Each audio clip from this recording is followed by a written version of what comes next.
আর বাড়ির থেকে তো কয়েছে যে কুরবানির ঈদ, তো তোমার তো কুরবানি দেওয়া লাগবে, তো হ্যাঁ নাই পয়সা নেন কি দিয়ে কুরবানি দেয়, একটা ছাগল কুরবানি দিলে তো মোটামুটি ভালোই হবে নি। হ্যাঁ ভালো পাইছি তো ছাগল মোটামুটি ওদের হরিণের মতন লাগতেছে, আশেপাশে তো লোকজনও দেয়নি।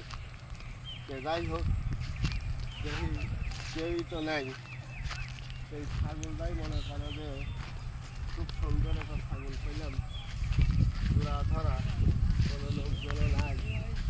যাই হোক ছাগলটা খুব সুন্দর ছাগল। হ্যাঁ ছাগলটা আসলে খুব সুন্দর। কি করেন আপনি? আমি তো সব দেখতেছি। তুমি দেখো অসুবিধা নেই, কিন্তু এত বেশি দেখেও না। আমি এলে এই ছাগলটা পছন্দ হয়েছে, একটু লাড়তেছি, ঠিক আছে। লাত্তিছেন মানে কারবা ছাগল আপনি লাত্তিছেন?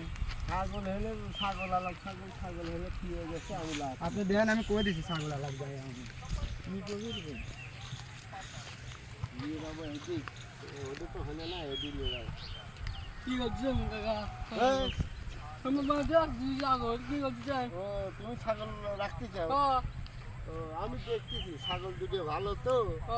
হ্যাঁ একটা হরিণীর মতন আর একটা মনে করো চিরইয়ের মতো, এই জন্য ছাগল দুটো আমার ভালো লাগে। হ্যাঁ ভালো লাগে তো, এই জন্য আমি করছি। তোমার ছাগল আমি নিজে রাখি না, বুঝছো? আচ্ছা ঠিক আছে, খাওয়া যায়, চলে গেলাম। আর ছাগল তো মনে করো কি যে পাইছিলাম দুটি, খুব নাদুস নুদুস, একটা লিডার ফাললি কাম হইতে সারা দুটি লোক আসি, একটা লোক দেহে ফেলায় তো চলে গেল, আবার ছাগল আলায় আইসি সারি কইলে যে কী হতেছে মানে ছাগল না বাড়ির যায় কী জবাব দেবো না, টেহা নেই পয়সা নেই, কুরবানি কেমনি দেবো না। দেখ ছাগল তো লিবের ফেললাম না, দেখি কালকে চান্স নেবো, আজকে তো হইলে না, কালকে দেখা যাবে।